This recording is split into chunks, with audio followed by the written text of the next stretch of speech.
Hello, my name is Tammy McKenzie. I'm the director of the Aula Fellowship for AI, Science, Policy, and Tech. Last week, I had the immense honor of presenting our fellowship's consultation results to the United Nations Commission on the establishment of an independent advisory panel on scientific panel on AI. During the consultation, which is on the draft of the governing documents for the panel, we were able to listen to other participants and comment and support their comments. So that was the first part of my consultation. My presentation was to support the comments of colleagues who had suggested two things in particular.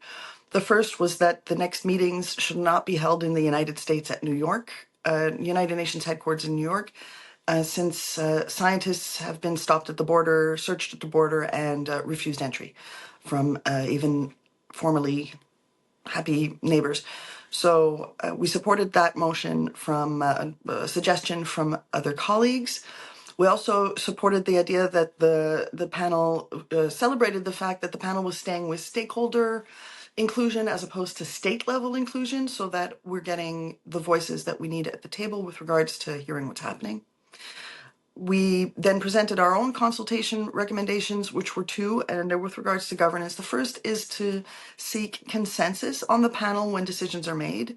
This is to avoid majority rule and really be to create something that makes sense to all the participants. We affirm that there's ways to do consensus governance that are modern and ancient and work well. The three examples that we presented are Iceland in 2009, who rewrote their constitution online collectively as a nation. Switzerland, the province of canton of Glarus, where my mother's family are from, still vote in person and do referendums in person. The whole population comes to the capital once a year to do that.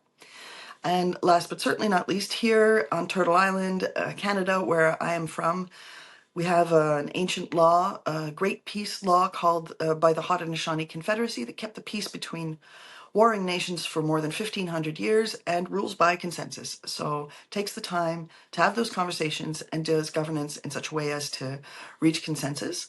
So we've encouraged the panel to work consensus into its decision-making processes. We further invited the panel to consider governance challenges of the 21st century, not just in AI, but we're very new and nascent in governance internationally and enforceable governance internationally. And rightfully so, the UN has never chosen to interfere with private governance matters within countries. However, since AI is international, we've urged the Council to consider ways in which it can govern with enforcement over time.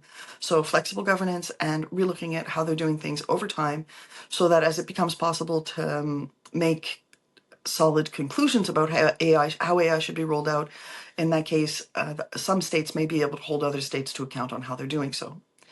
Again, it was a really great honor. It's a highlight of my own career to be addressing a committee of the UN. I'll be attaching in the comments links to, pictures of that. It was online, as well as the written version of our consultation and the original call for consultations from the UN. A reminder to fellows and anyone who's gotten to this part of the video, you can do this too. This isn't something that we had to pay to access. We didn't have to show any ID to be allowed to participate in the consultation process at the first step. And once that was accepted, well, then they invited us to speak directly to the panel, to the governing body that's going to be deciding how it gets set up. So you can do it too. It takes care, paying attention, getting involved, reading the documents, but all the way up to the UN level, we can, all of us, get involved in these questions.